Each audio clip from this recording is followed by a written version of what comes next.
자, 이제 신공공관리에 대해서 일단은 우리가 요게 어떤 대두 배경을 먼저 한번 살펴보면, 보통 교수들 논문을 보면 알지만 우리가 배경을 설명하라 했을 때 할 수만 있다면 두 가지로 나누어서 설명하는 게 가장 좋다고. 그게 뭐냐면 하나는 실제적인 배경, 실제라는 현실에서의 배경을 의미하는 거고, 다른 하나는 이론적 배경이라. 그래서 이걸 구분하여 쓸 수가 있는 경우가 있으면, 그러니까 이렇게 양면으로 설명할 수 있으면 이렇게 설명하는 게 좋다고. 우리가 뭐 뒤에 보면 조직문을 그립니다. 다양성 관리의 배경하면 실제적인 배경도 있고 이론적인 배경이 있거든.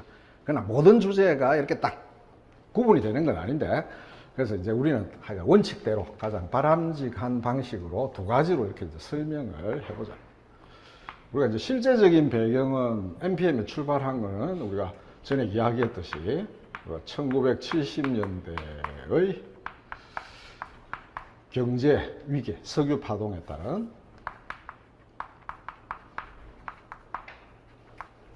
경제 위기.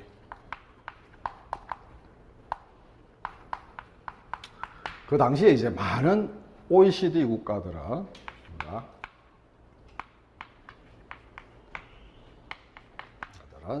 어떤 복지 정책으로 인한 재정 적자가 심각한 상황이었다. 그래서 안 그래도 우리가 복지 정책을 추진하면서 재정 적자가 많았는데 경제 위기가 오니까 이 재정 적자가 더 심각해지는 거지. 그래서 이제 우리가 소위 말하는 어떤 작고 효율적인 정부를 해야 되겠다. 라고 해서 이제 이게 출발이 된 거예요. 출발이. 이제 80년대부터 출발이 된 거죠. 근데 사실은 이 신공공관리라는 게 뭐 80년대에 한정된 게 아니고 그 이후로도 대부분의 나라들이 정권이 바뀐데도 불구하고, 그러니까 쉽게 말해서 진보 정당이든 보수 정당이든 그 정당의 정권 교체와 상관없이 일관되게 신공공관리라는 게 계속, 딱 연수로 말하기 힘들지만 적어도 한 20년 이상은 전 세계를 강타를 했다, 이렇게 본다. 그래서 그게 이제, 그래서 내가 이제 그 교재에다가 요게 출발의 어떤 논리는, 출발의 배경이라면 이게 계속 그렇게 지속하게 된 건 뭐냐. 우리가 1990년대 이후의 어떤 세계화나 정보화, 뭐 이런 것들이, 세계화라는 것도 뭐 개방과 경쟁이니까 시장의 어떤 역할을 강조하는 거니까, 그지? 어떤 행정 환경의 변화. 그래서 출발은 여기고, 또 이런 것들이 되면서 계속 우리가 진행이 됐다, 이렇게 볼 수가 있다. 그래서 이제 우리가 캐틀이라는, 실제로 이제 클린턴 행정부 때 그 기업가적 정부라는 정부 개혁에, 신공공관리에 참여했던 학자라고. 이 사람도 우리나라에 한 2번인가 왔다고. 그래서 행정학회에서 학회할 때 우연히 학회 마치고 저녁 먹는 자리에서 테이블에 이제 한 사람들이 5, 6명 왔는데 우연히 앉다 보니까 내가 이 사람 옆에 앉아 있는 거야. 나는 이 사람 논문도 읽고 뭐 했으니까. 그래서 내가 이제 뭐 당신이 그 Journal of Policy Analysis and Management에 실은 글을 봤다 뭐 해가지고 이제 아는 척을 한 거지. 가만히 있으면 서로 굉장히 스마트한 친구. 그러니까 이제 이 사람이 자기 경험을 토대로 해서 어떤 이야기를 하느냐면, 우리가 정보 시대의 첫 번째 혁명으로 기록할 것이다. 첫 번째 혁명으로 역사가 기록할 것이다. 또는 뭐 역사에 기록될 것이다.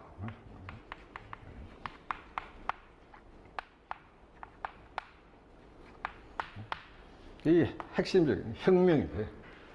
신공공관리라는 게 하나의 혁명이라는 거야. 그 혁명이라는 거잖아. 좀 파격적인 어떤 변화를 의미를 하는 거예요. 그만큼 전 세계적으로 영향을 많이 미친 어떤 정부개혁의 성격을 의미한다. 자, 이론적 배경에는 이제 우리가 크게 세 가지로 설명을 할 수 있다. 공공선택론.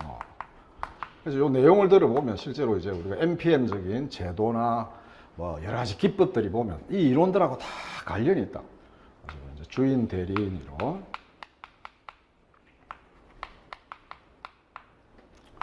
그다음에 우리가 거래 비용 이론.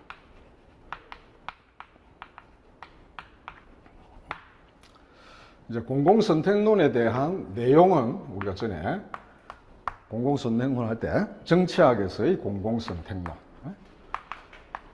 이야기를 했었다고. 그래서 출발은 정치인, 관료, 이익집단들이 다 사익을 극대화하는 존재다. 따라서 우리가 사회적으로 필요한 이상, 사회적으로 바람직한 수준 이상으로 정부가 정책이나 서비스를 공급을 하게 되고 그 결과 정부가 팽창을 했다는 거지. 그래서 우리가 작은 정부가 돼야 되겠다. 특히 민영화를 통해서 이제 이런 주장을 하고 있다. 그래서 그 내용은 이제 여러분이 그 전에 있었던 걸 그냥 가져오면 되고, 자, 여기 가지는 어떤 이론적인 한계, 우리 그 22년도에 보면 이론적 한계점 이래놨는데 사실 이론적 한계점이라는 표현은 잘 안 쓴다고. 그래 쓰면 쓰는 거지만 이론적 한계, 요거 우리가 간단하게 이야기를 하면 첫 번째는 우리가 정치인, 관료를 포함해서 개인은 사익 극대화 존재다. 존재라는 가정에 우리가 의문이 있다는 거예요. 우리가 정치인이나 관료들이 항상 사익만을 극대화하는 존재인가? 그렇지 않은 거지. 우리가 뭐 정치인 같은 경우에는 자신의 어떤 정치적인 신념에 따라서 어떤 정치 행위를 할 수도 있을 거고, 꼭 사익 극대가 아니고, 그지? 마찬가지로 우리가 관료들도 사익이 아닌 어떤 국민에 대한, 공직자로서의 어떤 그런 봉사심, 국민에 대한 봉사심, 어떤 공직자로서의 어떤 직업적 자긍심에 따라서도 우리가 할 수가 있을 거고.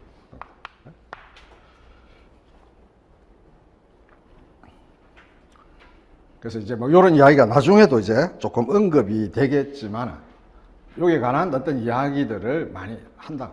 대표적인 사람이 우리가 그 윌슨이에요. J.Q. 윌슨인데, 이 윌슨이라는 학자가 1989년에 쓴 뷰로크라시라는 책이 있는데 굉장히 두꺼운 책이라.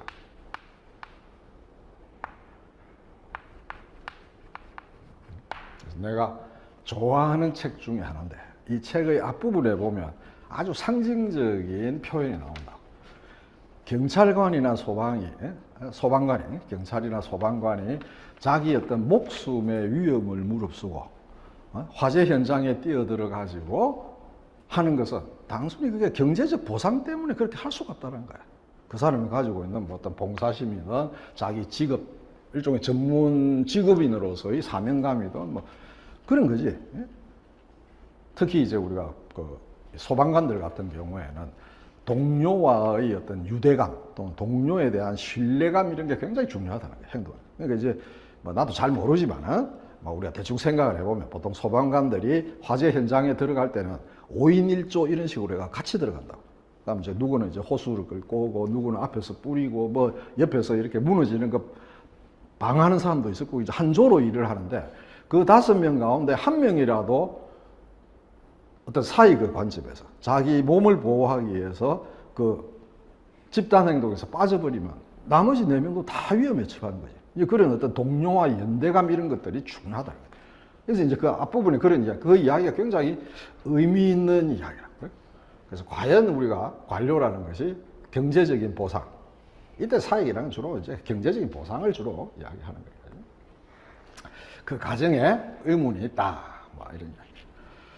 그래서 이제 옛날에 서울대 행정대학원에서 어떤 입학시험이 나왔는가, 행정대학원에. 이 50점짜리 시험을 딱 2줄 지문을 준 거야. 개인은 사익극대화라는 존재에 대해서 지지하는 이론과 비판하는 이론을 설명하라. 행정 이론을 통해서 그게 지지하는 거하고 반박하는 것을 설명을 하라. 그다음에 이제 우리가 지지하는 행정 이론이 있을 거고 거기에 대해서 반박하는 이론이 있다. 이 50점짜리니까 여러분 생각을 해봐. 5페이지를 써야 되는 거야. 그러면 우리가 지지하는 이론의 출발은 공공선택론이 당연히 들어가야지, 그지? 그 다음에 이제 공공선택론이긴 한데, 기본적으로 공공선택론인데, 그 니스카넨의 예상극대화 모형을, 뭐 여기다가 공공선택론 맥락에서 이제 뭐, 니스카넨 이야기를 언급을 당연히 해야 되겠죠, 그지? 니스카넨의 이야기를 이제 비판하면서 나온 우리 관청 형성 모형이랍니다. 이 관청 형성 모형도 기본적으로 관료는 사익 극대화를 한다고 생각한다. 다만 그 사익 극대화의 사익의 내용이 다를 뿐이지. 그 다음에 뭐 좀 넓게 보면 우리가 주인 대리인 이론도 여기에 속한다. 기본적으로 주인이나 대리인이나 다 자기 이익을 추구를 하기 때문에 서로 간에 갈등이 생기는 거거든. 갈등이. 뭐 이런 이론들을 들어서 지지하는 이론들을 설명을 해야 되고, 반박하는 이론은 우리가 가만히 생각해 보면 이론 가운데는 우리가 이제 경험적인 이론이 있고, 그 말은 우리가 뭐 통계 조사라든지 이런 걸 통해서 우리가 경험적으로 연구한 이론, 요 가운데 이제 대표적인 게 수험적으로도 중요한 거지만 우리가 공공봉사 동기이론, 쉽게 말해서 공직자들의 동기부여에 관한 이론이라. 그래서 우리가 이제 Public Service Motivation이다. 내가 전에 한번 간단하게 뭐 언급은 했다.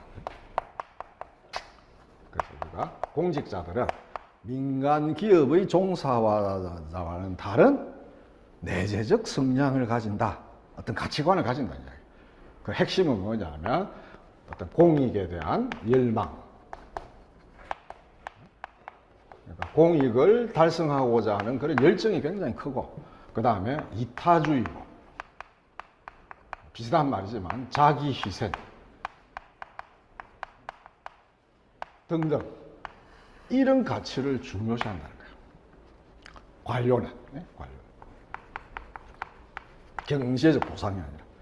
그러니까 이게 왜 나왔느냐면 다 NPM에 대한 반발로서 나온 거예요. NPM은 다 경제적 보상을 통해서 뭔가 관료들을 컨트롤하려고 그러는데, 그 경제적 보상이 과연 관료들에게 진정한 동기부여가 되느냐? 아니다는 거예요. 이런 내용의 동기부여가 중요하다. 그걸 이제 우리가 공공봉사 동기라고 합니다. 그 다음에 이제 우리가 경험적 이론 가운데 추가를 하면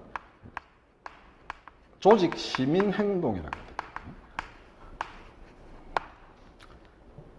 그러니까 우리가 조직 내에서의 시민 행동이죠. 우리가 일반적으로 시민 행동이라는 뭐겠어요? 내가 특별한 보상을, 어제 우리 이야기한 것처럼 제주도에서 여학생이 뭐 카드를 해서 300원을 사용했다, 또는 어떤 뭐 절도범이 있는데 내가 전화로 신고를 한다. 특별한 경제적 보상과 상관없이 자발적으로 하는 역할 외의 행동을 우리가 또 조직 시민 행동이라고 합니다. 그래서 나중에 배우겠죠. 그래서 이제 이건 쉽게 말해서 경제적 보상과 상관없이 자발적으로 하는 행동이다. 이걸 보여주는 이제 대표적인 게 우리가 협력 또는 협조, 그 다음에 정보의 공개 및 공유. 그러니까 관료들이 서로 업무 협력을 잘하고 정보 공개 및 공유 이런 걸 잘하면 조직 시민 행동이 높다라고 볼 수가 있는 거예요. 근데 그 협력을 한다는 것 자체는 그걸 함으로써 내가 어떤 경제적 보상을 받고 하는 게 아니에요. 이건 다 비공식적 활동입니다. 비공식. 하여 뭐 이런 게 있다. 일단 이제 여러분을 윤곽. 그 다음에 이제 우리가 규범적으로. 규범적으로 볼 때 관료는 사익을 극대화하기 위해보다는 뭔가 국민의 이익을 위해서 일하는 어떤 공직자로서의 어떤 우리가 흔히 말하는 선의의 존재로서 파악하는. 뭐 대표적인 게 우리 신행정학부터 시작해서. 그렇게 생각하니까 이 사람들이 관료가 정책 결정을 담당해서 우리가 사회적 형평성 이런 걸 위해서 노력을 해야 된다. 뭐 이런 걸 하는 거거든. 마찬가지로 이제 우리가 뭐 여기 속하는 거는 많다고. 뉴 거버넌스 이론도 이런 데 속하고. 그 다음에 우리가 뭐 신공공 서비스론. 그 다음에 우리가 요새 말하는 뭐 공공가치론 다. 이 지문이 나올 때는 공공가치론은 그때 뭐 학계에서 그렇게 언급이 안 될 때이지만 지금으로 보면 이런 이론들은 다 관료들이 국민 전체의 이익을 위한 봉사자다 라고 생각하는 거예요. 사익을 극대화하는 존재라고 보는 게 아니고. 그러니까 이런 이론들을 묶어서 이제 50점짜리로 이제 써야 되는 거지. 이런 문제가 이제 정말 논술형이지. 지문 두세 줄 주고 100점으로 내는 경우도 있다고. 박사과정이라. 그건 정말 자기가 배운 걸 가지고 자기 글로서 전적으로 엮어서 써야 돼. 그래서 여러분이 뭐 이 내용을 지금 다 알지는 못하지만은 어쨌든 이런 체계를 한번 생각을 해놓으면 나중에 이제 보면 다 배울 거니까. 이거 뭐 예비순환 때 배울 거고, 이것만 지금 나중에 일순환 때 배울 거고. 여기 있는 이야기들이 다 수험적으로 중요한 내용들이에요. 그만큼 내가 이 이야기, 이 문제를 소개하니까 그만큼 논란의 소지가 있는 주제라는 거예요. 이 자체가. 이 가정에 대해서 반박이 많다. 자, 두 번째 우리가 어떤 한계점은 우리가 사익을 극대화하는 경우에도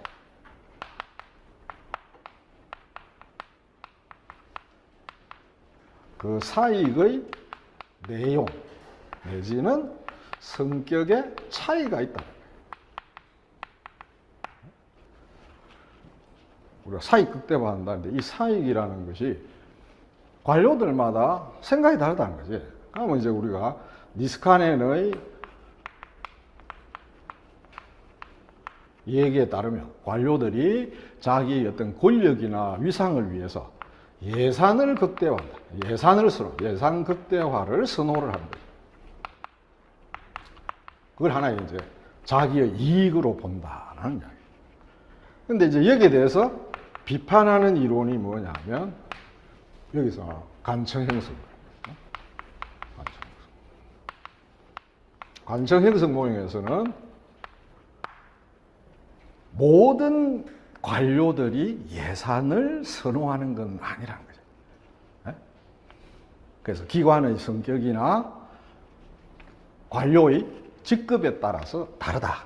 그래서 그 가운데 대표적인 게 우리가 고위직 관료의 경우에는 예산보다는 자신이 맡고 있는 업무의 성격에 따라서 선호가 달라진다. 그러니까 업무의 성격에 자기 선호 또는 이익이 있다라고 보는 거예요.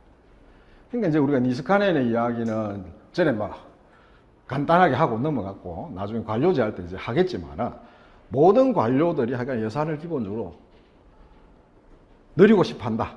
이제 그런 이야기인데 관청 형성 모형에서는 그게 아니다. 고위직 관료는 예산보다는 업무의 성격에 주된 자기 이익을 둔다는 거야. 왜 그러느냐? 고위직 관료 입장에서는 보면 예산을 가져온, 예를 들어서 의회로부터 예산을 받아오든지 할 때 그 예산을 획득하는 비용은 자기들이 지불을 하지만 실제로 그렇게 받아온 예산을 집행하는 편익은 자기들한테 있는 게 아니고 하위직 관료들이 실제로 집행을 하기 때문에 이 사람의 입장에서는 보면 예산을 가져오는 데 대한 자기가 비용만 지불을 하지 편익은 별로 없다는 거야. 실제 집행하는 건 하위 관료들이 하니까. 그래서 이 사람들은 그런 것보다는 업무 성격에 따라서 자기의 선호가 달라진다. 그러니까 자기 이익이 이게 있다는 거죠. 이때 이제 업무의 선호라는 거는 가장 큰 게 이제 자율성이 높은 업무. 그 다음에 국민의 눈에 잘 띄지 않는 업무.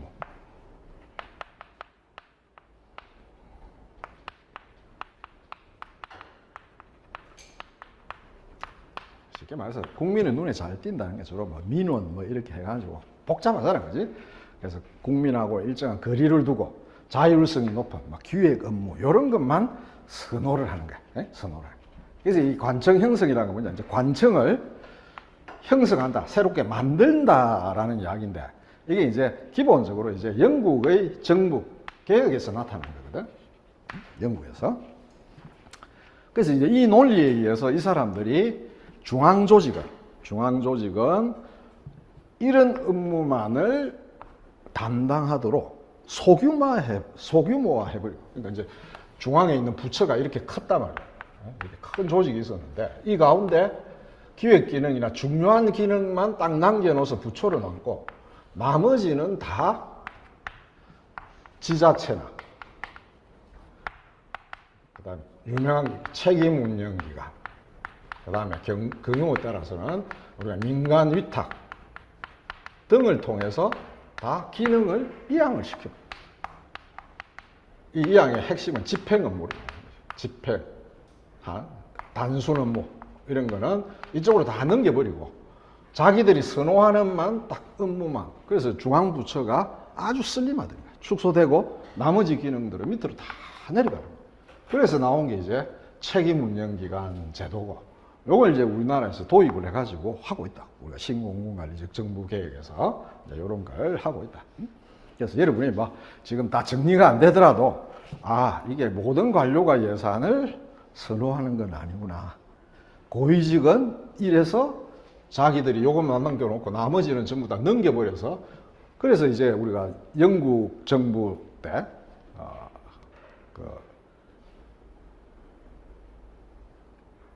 어떤 이야기가 나오냐면 중앙공무원의 80%를 축소를 하겠다. 구조조정을 하겠다 그랬다고. 그게 80%를 쫓겨낸다는 게 아니고 이 단순 업무를 하는 80%를 대부분 보면 책임운영기관 이런 데로 다 주어버린 거예요. 집행하는 업무를 떼가지고. 그러니까 이제 중앙조직이 완전히 슬림해지는 거죠. 이런 거를 의미를 한다. 그래서 이게 이제 여러분이 이론적으로 자꾸 이런 이야기를 하면 좀 재미없을 것 같지만 현실에서 보면 굉장히 재밌는 이야기들이라고 다. 여러분이 한번 이런 생각을 한번 해보라. 자, 예를 들어서 관료들이 예산을 선호를 할까? 예산은 우리가 받아오면 다음에 무슨 책임이 다는 거야? 예산을 사용할 책임이 있습니다. 그래서 우리나라에서는 예산 미집행하면 의회나 뭐 외부로부터 엄청 공박을 받는다고. 너 그 작년에 10억 필요하다고 받아가서 왜 7억밖에 안 써서 너 처음에 계획을 무리하게 방만하게 잡은 거 아니냐라고 의회에서 막 공박을 받거든. 그 말은 뭐냐면 예산을 받아오면 사실은 다음에 그 예산을 집행해야 될 의무가 생기는데, 그 말은 예산을 많이 받아오는 것만이 관료 이익에 부합하는 게 아닌 거야. 예산의 관리 가능성 또는 집행 가능성이라는 게 중요하다. 그리고 우리가 현실에 보면 그런 게 많이 있다니까, 실제적으로. 학교에서도 막 각 과에다가 예산 신청하라 그러면 서로 많이 받으려고 뭐 이런 사업 하겠다 뭐 하겠다 교수들이 뭐 무슨 이런 실험 랩을 만들겠다 해가지고 막 해란 거야. 그래서 기구는 뭐 외국에서 사오고 뭐 어디서 사오고. 근데 학교에서 돈을 줬어. 이걸 하려니까 교수들이 뛰어다니면서 물건 사고 다 해야 되니까 고생을 하는 거지. 그래서 보통 우리나라가 예산이 보면 9월, 10월 달 돼도 미집행률이 굉장히 높다고. 그 예산을 사용하는 부담, 그것도 또 하나의 노력인 거예요. 그래서 우리나라에서 흔히 동절기에, 겨울에 예를 들어 뭐라 그럴까, 공사 이런 걸 많이 한다. 사실 겨울에 그 동토 얼은 땅에다가 공사를 하면 부실 공사가 될 확률이 많거든. 그런데 왜 우리가 동절기에 정부에서 막 도로 개선 사업이다 이런 걸 막 하느냐? 남은 예산을 쓰기 위해서 하는 거예요. 이제 그런 어떤 문제점들이 많이 있다. 자, 그 다음에 이제 우리가 요건 이제 나중에 이미 여러분이 공공성 할 때 배웠기도 했고, 다음에 이런 이야기가 많이 나오겠지만, 우리가 어떤 작은 정부와 또 그 수단으로서의 민영화가 가지고 있는 부작용. 우리 작은 정부를 얘들이 선호를 하는데 실제로 우리가 민영화를 통해서 작은 정부가 가지는 부작용이 심각하다. 우리 말은 헤이크가 말하는 공공성 감소다. 그래서 우리가 정부의 책임성이 약화되고 그런 여러 가지 문제점들이 생긴다. 뭐 이런 것들을 우리가 이론적 한계점으로 다 생각을 해볼 수가 있다. 자, 그래서 여기서 세 가지다. 이제 이렇게 내용 설명하고 중요한 이론적 한계점. 그래서 여러분이 기본적으로 이 내용은 다 인지를 하고 있어요. 특히 이론적 한계점은 뭐 여러분이 배워가면서 보완을 하겠지만 요 기본 내용은 하나당 한 몇 줄씩 반드시 여러분이 정리를 해가 있어야 됩니다. 자, 주인 대리인. 주인 대리인은 우리가 시험에 굉장히 많이 나온 주제다. 그래서 우리가 주인 대리인, 우리 흔히 말하는 프린시플 에이전트 시어리다. 이렇게 이야기를 한다. 그래서 우리가 뭐 기출에 보면 뭐 여러 군데서 많이 나왔다고. 뭐 3년 전에도 우리가 공공조직 운영상의 문제점을 뭐 주인 대리인하고 나왔고 등등. 그래서 이제 주로 이게 적용되는 게 성과급제. 여러분 나중에 다 배우겠지만은 그 다음에 책임 운영 기관도 이런 주인 대리인 이론을 따라서 그 운영 원리가 다 정해지는 거고.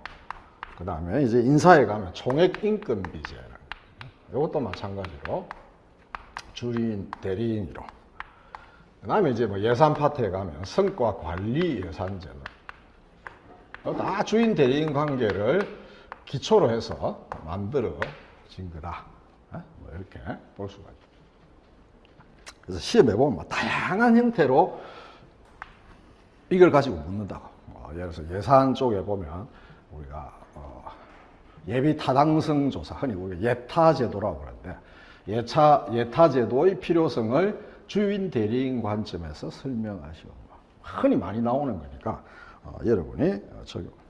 자, 이걸 이제 우리가 간단하게 좀 정리를 해보면 우리가 주인 대리인 이론이란 것은 우리가 어떤 사회적인 일상, 사회적 일상이라는 것은 우리가 사회에서 흔히 나타나는 그런 어떤 뭐 일들, 사회적 일상을 우리가 주인과 대리인이라는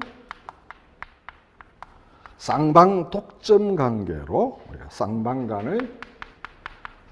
쌍방간의 일련의 계약 관계로 파악하는 것을 의미한다.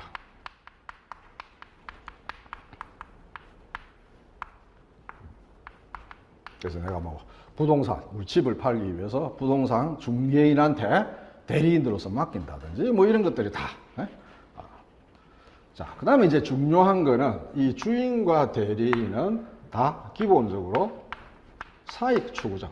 주인과 대리인은 각각 우리가 사익을 추구하는 합리적 존재로서 우리가 가정을 하는 거고, 따라서 이 양자 사이에는 갈등을 피해가기가 힘들다. 그래서 우리가 양자 사이, 양자 간의 이해관계 충돌이 발생한다.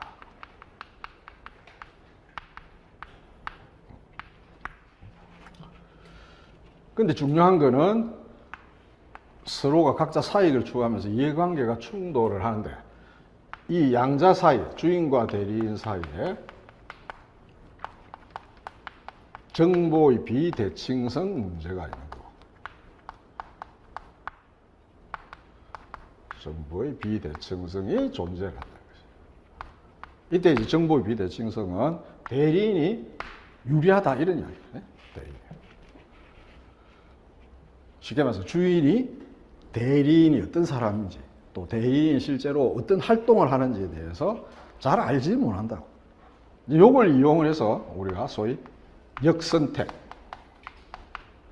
능력이 떨어지는 대리인의 선정과 관련된 문제. 대리인의 선정과 관련된 역선택. 그 다음에 실제로 대리인이 활동한 데서 나타나는 도덕적 해이.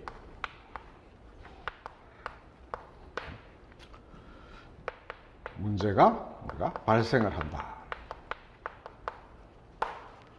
그러면 우리가 지금 발생한 이런 특히 이제 우리가 역선택, 도덕적 해이 이 두 가지가 키워드인데 이제 이 문제를 해결하기 위한 방안으로서 우리가 주인 대리인 이론에서는 여러 가지를 생각한다.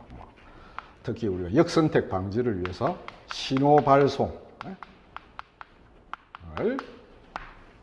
뭐 일종의 보면 뭐 강사의 경력 이런 것들을 명기를 하는 것들 중에 신호 발송이라고 볼 수 있는 것들이 뭐 그런 맥락에 그 다음에 뭐 우리가 복수의 대리인을 선정을 한 명을 믿기가 힘드니까 복수의 대리인을 선정을 해서 경쟁을 시키는 거지. 그걸 통해서 이제 주인이 자기 이익을 유리하도록 만들어가는 거지.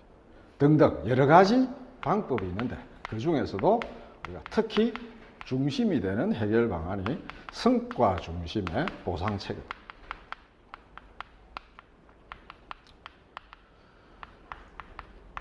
그러니까 그 사람에 대한 어떤 보상을 할 때 그 사람의 활동의 결과를 가지고 한다는 거예요. 그 말은 어차피 그 사람이 하는 어떤 일의 과정에 대해서는 자기가 알 수도 없고 그걸 내가 파악하고 통제하기가 힘들기 때문에 그거는 내가 재량껏 알아서 해라. 내가 부동산 중개인이나 또는 어떤 뭐 증권회사 직원한테 내 돈을 받겠다.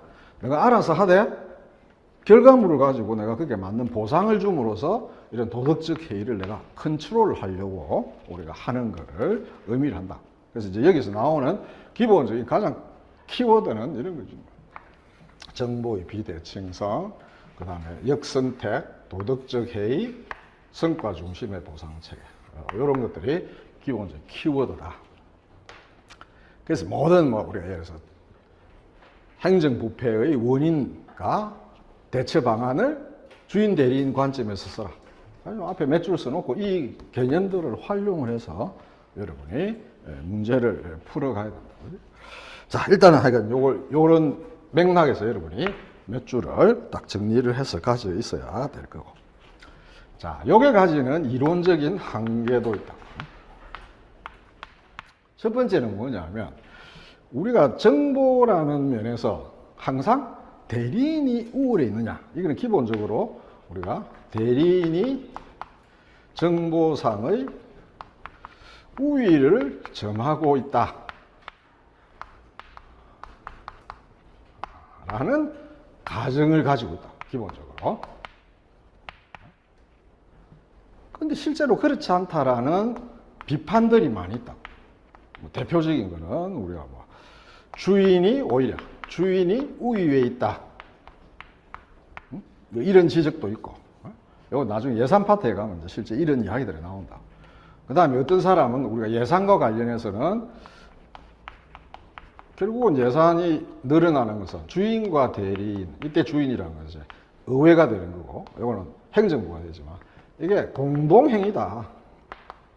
우리가 흔히 말하는 누이 좋고 매부 좋다는 거예요. 예산을 늘리면 의회에도 도움이 되고 관료들한테도 도움이 되니까 공동 합작품으로서 예산이 늘어난다. 그래서 항상 우리가 대리인이 정보상의 우위에 있는 것은 아니다라는 지적들이 우리가 많이 있다. 실제로. 그런 어떤 이론적 한계.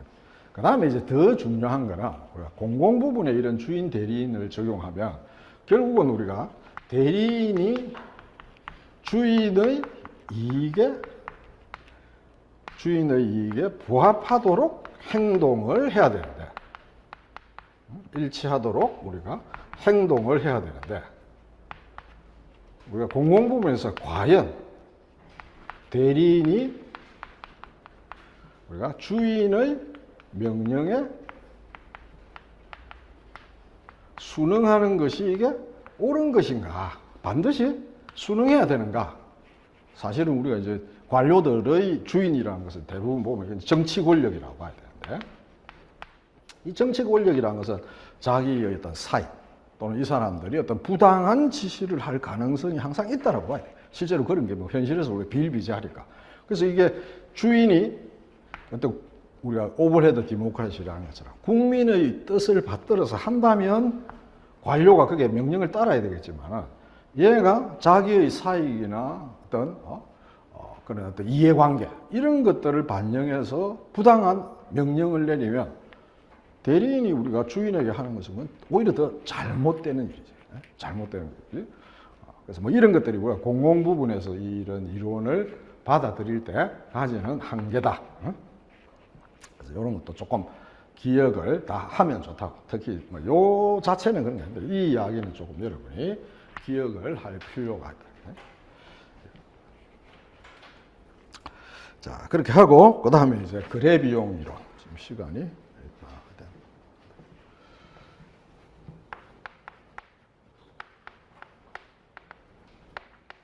거래 비용 이론은 윌리엄슨이라는 학자가 제시한 이론이고, 흔히 우리가 트랜스액션 코스트 티어리 이렇게 이야기를 한다.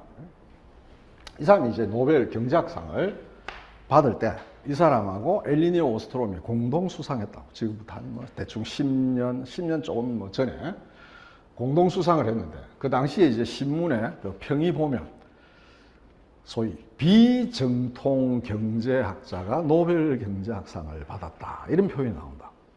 왜냐하면 엘리니오 오스트롬도 정통 경제학자가 아니지. 자율규칙 뭐 이런 거잖아. 시장 유인적인 어떤 공유제 관리나 뭐 분할 이런 걸 주장하는 게 아니고 그거 다 문제가 있으니까 자율규칙이 대안이 될 수 있다라는 어떤 정통 경제학의 시각에서 벗어난 거고 마찬가지로 이 사람의 거래 비용 이론도 이 사람의 기본적인 의도는 이런 거고 그러니까 대규모의 기업이 효율적이다 라는 것을 설명하기 위해서 이 이론을 제기를 했다. 우리가 통상적으로는 보면 대규모의 기업, 어떤 관료제 같은 이런 덩치 큰 게 비효율적이라 그러는데 이 사람은 아니다. 왜 우리나라에서 우리가 뭐 흔히 재벌이라고 하듯이 그런 식의 대기업들이 나타나느냐. 효율적이기 때문에 그렇다라는 이야기. 이제 그 이야기를 우리가 이제 해보면 알 수가 있다. 그래서 거래 비용 이론의 기본 이제 개념은 우리가 재화나 또는 뭐 재화와 서비스의 생산 및 교환에 관한 적정한 지배 구조를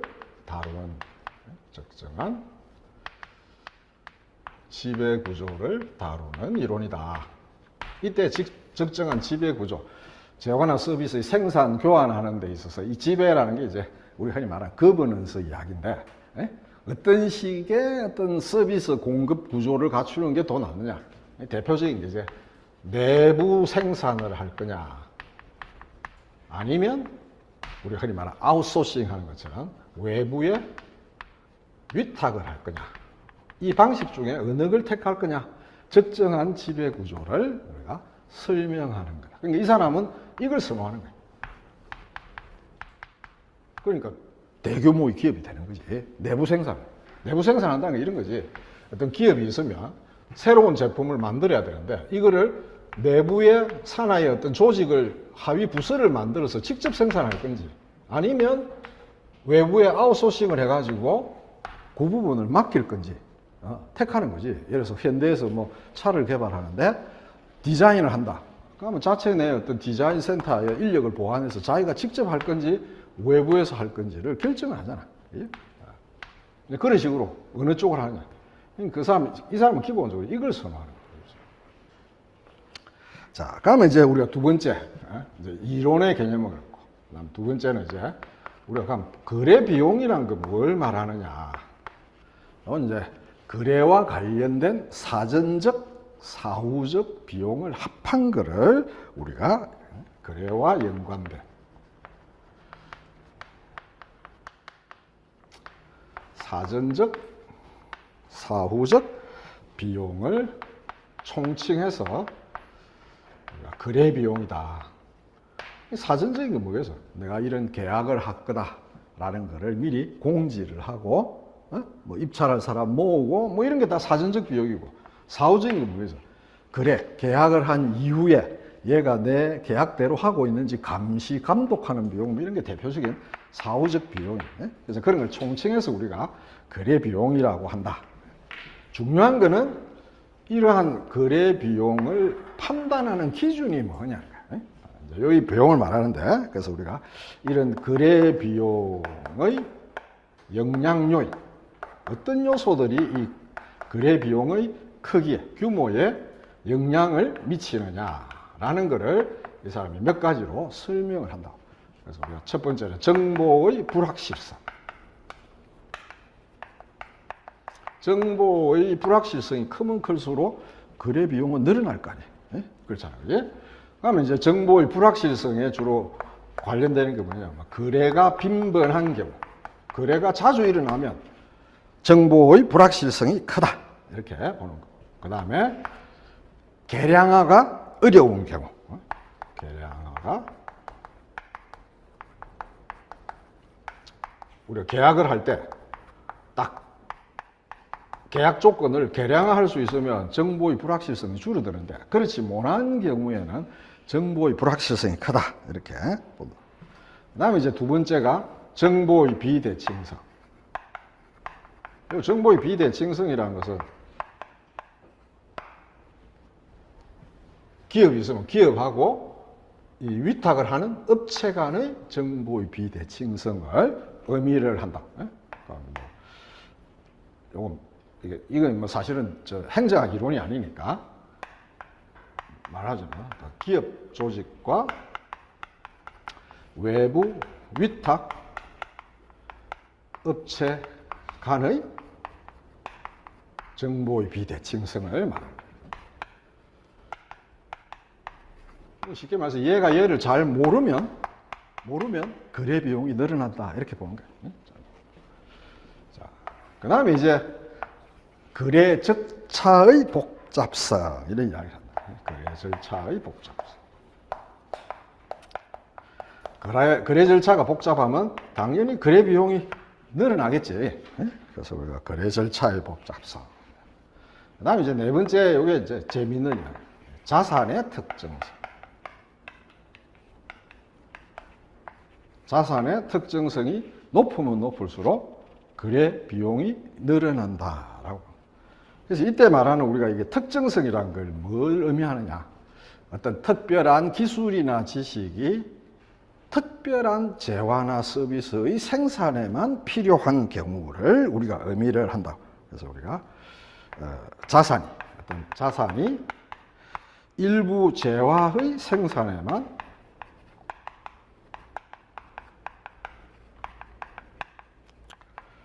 효과적인 것. 그것을 우리가 자산의 특정성. 그래서 이런 자산의 특정성은 우리가 특별한 거래에 의해 일반 거래에서는 이전 가능성이 낮아진다. 왜냐하면 이 특정한 재화를 생산하는데 이게 어떤 기술력이나 지식이 필요하기 때문에 다른 재화에는 불필요하니까 이전 가능성이 낮다. 이렇게 보는 거예요. 그러니까 이것을 생산하는데만 필요한 경우. 이게 가지는 의미는 뭐냐 하면 자산의 특정성이 높은 경우에는 직접 생산하는 게 낫겠어? 외부에 맡기는 게 좋겠어? 여러분이 한번 생각을 해보라. 자산의 특정성이 높은 서비스나 재화의 경우에는 정부가, 관료제가 직접 생산하는 게 좋겠어? 외부에 맡기는 게 좋겠어? 둘 중에 하나예요. 전자, 후자.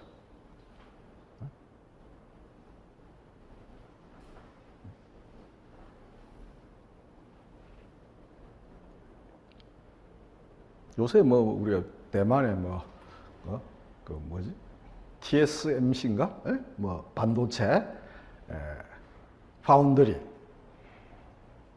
어째 보면 엔비디아가 요새 뭐 주가가 엄청나게 높아서 애플의 총액을 지금 넘어선다 그러는데 그게 이제 최근에 뭐 반도체에다가 특히 이제 걔들은 AI 관련해서 최근에 반도체 수요가 늘면서 이게 뭐 근데 그 사람의 CEO도 대만인이라 말하기 힘들지만 하여간 중국 사람이거든. 근데 대만 쪽하고 연계가 많이 돼. 그러니까 대만이 어찌 보면 반도체 쪽으로 지금 전 세계의 한 3분의 2의 영향력을 가진다 봐야 된다. 파운드리 뭐 이런 생산뿐만 아니고 설계 뭐 이런 데 다 있으니까. 근데 이제 그런 거를 보면 우리가 어떤 특정 제품에 대해서 요게 필요하다라는 말은 요게 가지는 어떤 기술력이 독특하다는 이야기야. 그 말은 독점 체제에 가깝게 된다. 요걸 가진 사람. 그렇잖아. 그지? 그래서 자산의 특정성이 높은 경우에는 경쟁이 잘 안 이루어져. 다른 사람은 기술이 없기 때문에. 그래서 만약에 이제 정부가 자산의 특정성이 높은 거를 외부 위탁을 해놓으면 얘가 경쟁이 없으니까 다른 사람은 기술이 없어서 이걸 생산을 못 하니까 외부에다가 맡겨놓으면 얘가 쉽게 말하자면 어떤 자기만의 어떤 기술력이나 전문성을 가지고 있어. 그래서 시장에 경쟁이 안 돼. 그러면 얘가 정부하고 다음에 거래할 때 어떻게 하겠어? 계속 돈을 더 달라 할 거 아니야. 다른 애는 대체할 사람이 없어. 그래서 이런 경우에는 정부가 직접 하는 게 낫다라고 본 거예요. 논리상으로. 그래서 이제 그런 거를 우리가 정리해서 이제 이 사람 그 글에 보면 뭐 이런 표현이 나온다. 자, 내부 공급이 유리한 경우가 어떤 경우냐? 이제 행정학적으로 말하면 정부 조직이 그냥 직접 생산하는 게 좋은 경우가 뭐냐? 거래가 빈번한 경우. 거래가 빈번하다는 건 다시 말해서 정보의 불확실성이 큰 경우에는 직접 하는 게 좋다. 마찬가지로 우리가 정보의 비대칭성이 높은 경우. 그 말은 민간업체에 대해서 우리가 잘 모르면 정부가 직접 하는 게 좋다. 그 다음에 자산의 특정성이 높은 경우. 이걸 밖에 맡겨버리면 경쟁이 안 이루어지기 때문에 정부 입장에서는 잘못하면 발목을 잡히는 거지. 그래서 이런 경우에는 내부 공급이 유리하다. 그 다음에 이제 상대적으로 우리가 외부 위탁이 유리한 경우는 어떤 경우냐. 반대의 경우겠죠. 그지? 낮은 자산의 특정성. 그 다음에 계량화가 용이한 경우.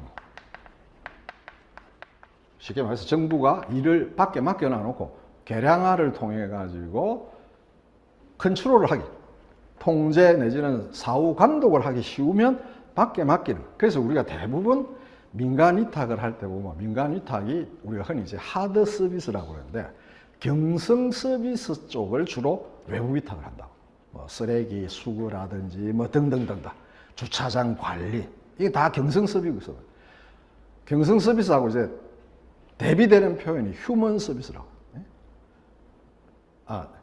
소프트 서비스. 주로 사람을 다루는 연성 서비스인데 사람을 다루는 거는 그 사람의 그 어떤 민간 업체의 활동의 결과를 가시적으로 알기가 힘들다. 뭐 어떤 상담을 했다. 이제 어떤 뭐 내용을 가지고 어느 정도 깊이 했는지 이런 거 우리가 계량화. 그래서 우리가 계량화가 용이야. 그러니까 우리가 이제 서비스로 따지면 경성 서비스를 주로 민간 위탁을 하는 이유가 우리가 이제 이런 데 있다 이렇게 봐요. 그 다음에 어떤 뭐 행태적인 불확실성. 이건 뭐 정보 불확실성 마찬가지 비슷한 맥락인데 행태적 불확실성이 낮은 경우. 뭐 이런 경우에 높다. 이렇게 이제 설명을 하고 있다. 그래서 이 이론이 가진 특징은 뭐냐면 우리가 흔히 생각하는 것처럼 대규모의 대기업이 우리 흔히 비효율적이다 생각하는데 이 사람은 아니다.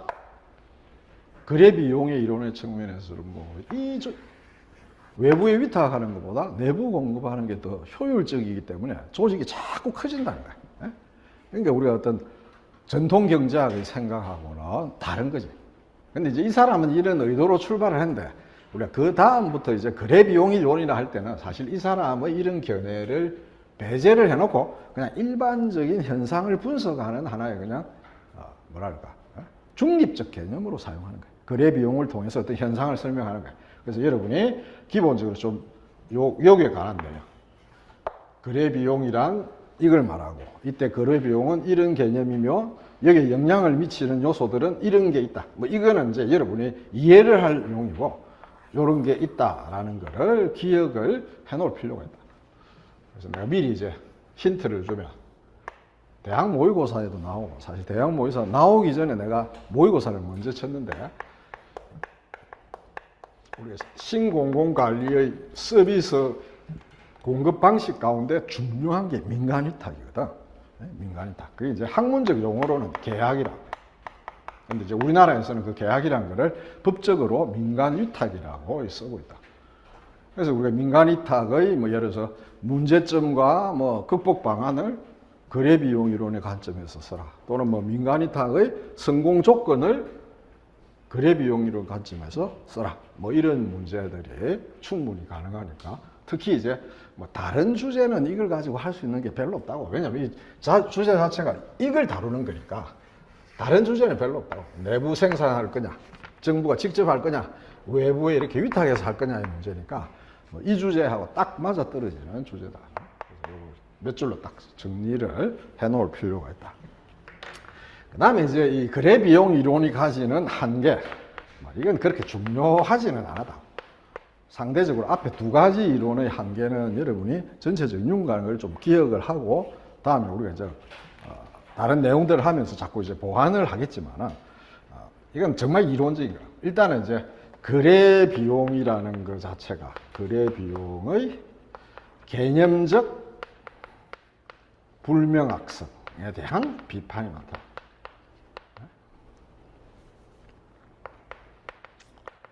그래서 뭐 우리가 거래의 사전, 사후 비용을 합한다라고 하는데 굉장히 불명하다는 거예요.